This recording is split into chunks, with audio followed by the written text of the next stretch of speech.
Hello, and welcome to this quick start guide to PhotoStatistica. This session will cover the basics you need to get going. We have a number of other tutorials that will go into topics in more detail to help you get the most out of PhotoStatistica. Today we're going to import EXIF data from photos held in a directory, review the core chart controls, apply a filter, alter groupings, and export the results. Let's get stuck in. When you launch the application, you'll be presented with this main application window. The first step is to scan in some EXIF data from photos. We're going to look at some photos that are held in a directory. The easiest ways to get these into PhotoStatistica is bring up a Finder window, find the directory with some images in. So I'm going to go for this one here called Originals, and you'll notice that there are subdirectories in there which PhotoStatistica will automatically search through. So I'm going to take Originals, I'm just going to simply drag it into the Photo Sources area, and it's appeared there. You can also click the Add Photo Source button here, and you'll be brought up with a file chooser here, and you can go via this route as well. With that done, click the Import button. This will scan that directory for images and import the EXIF data. It's imported just over 1,000 here for this demonstration. PhotoStatistica will then draw a default chart where it will look at the ISO values of those images and it's grouped them up. So, for example, in this first segment of the donut chart, 355 images had an ISO between 4 and 800 ISO, and so on and so forth. Let's go over to the right here. This pane here will show all the controls you have around a chart. You can give a chart a title, so we can say my ISO analysis. Whoops.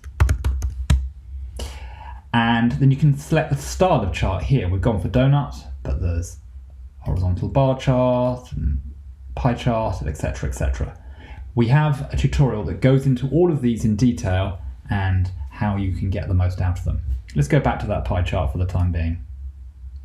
Now, as I said, by default, PhotoStatistica will show you the ISO grouped up.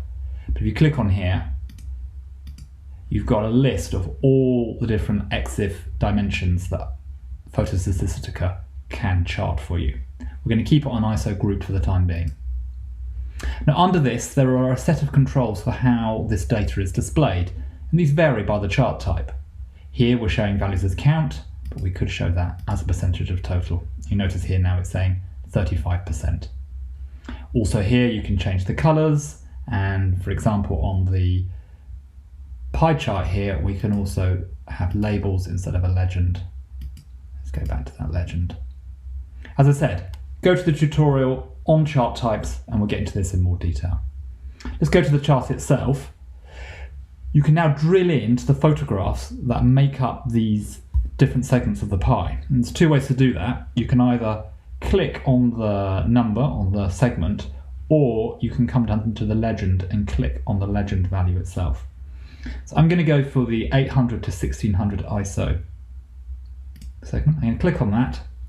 At the bottom here, now it's brought up an image browser, and this is going to show all the 87 images that comprise that segment. And then I can scroll through these here. I can choose a grid, or I can choose a list view, whichever one you prefer. And then if you click on the image, it will bring up the EXIF data that PhotoStatistica found. It breaks this up into three ways. There's the actual core fields, probably the most useful ones you want to look at. And the extracted fields is the full list of fields that it's found. And then finally, you've got the original EXIF data if you're interested to actually see all the data that was attached to that file. Now let's go back. Let's just close that down there. Let's now look at this data. You'll notice there is a big segment of the pie here, just over a third of it, where no value has been recorded. This is where PhotoStatistica did not find an ISO value attached to the EXIF data. And that's because, in this case, I actually do some film photography, and of course that value would not be recorded as it's an analog process. But we might want to say get rid of this information from our analysis. We're only interested in those files where we did have an ISO value. So let's look at how we can apply a basic filter to get rid of this. So come over here onto the right hand side and in the controls area, and we're going to enable the chart filter just by clicking the little toggle switch there. And we're going to add a new condition on the ISO, and we want the ISO, we only want to match those where the ISO was recorded. And you notice once we've entered that in, the chart redrew itself, and now we have taken out those values where, those photos where an ISO value was not recorded. We've only just scratched the surface of what you can do with filters, and you might want to go to the tutorial which goes over all the options given to you in the filter controls. As I said, this chart has grouped up the ISO values into buckets. So let's just, for example, let's just go back and say showing this where it's just ISO. And you can see now there's a lot more values in here, especially in this band up here. We've got quite a lot of small things in here, like, you know, ISO, you can see that came up 6400, and that's very small values. I can group those up, by the way, but if I use this threshold control on the right and I bring this level up, I can put those in a group, which sometimes makes it clearer just to take out those very, very small edge cases. But let's go back to the ISO grouped, and you might not be happy with the groupings that the application uses by default, and you might want to use your own groupings. So let's see how you would do that. You go to the status bar up here and click this edit groupings button, and you'll see that the application can group up ISO, aperture, exposure, focal length, and pixel. And you can change these sets to meet your own needs. So let's go to ISO. Let's add an extra grouping between 200 and 400. I click the plus icon here, and it's put a default value of 300, but we could change that to whatever we want, and we could make that 320.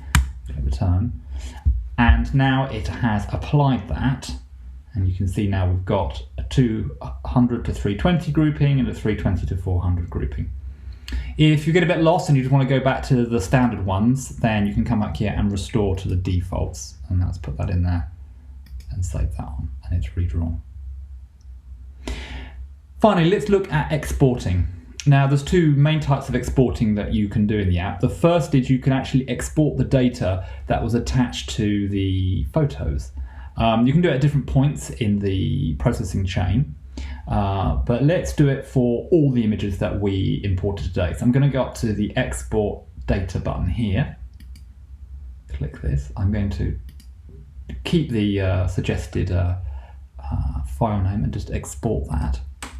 And what that has done up here is created a CSV file, which I'm just going to open with a quick look, which there is a row in here for every photograph that we imported, and across the top is every EXIF dimension that was extracted.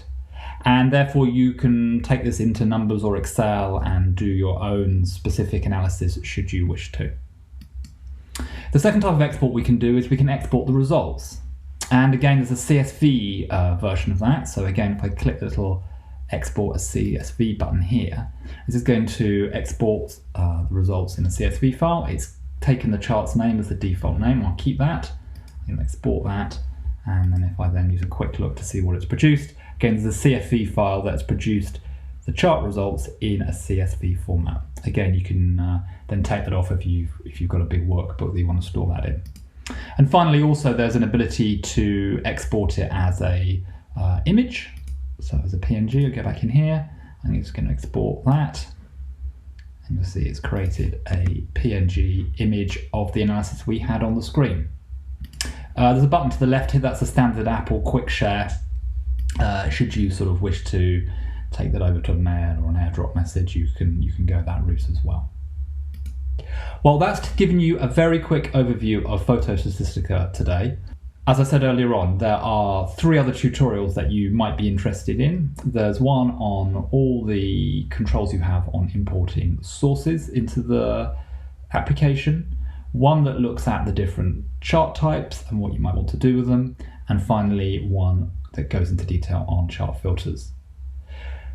If you have any feedback or ideas on the product, we'd love to hear from you. We're really excited when people contact us and tell us what they're doing with the app. We are very keen to keep enhancing it over the coming months, so let us know. And so that all that leaves me to do is thank you for listening to this and enjoy your photography.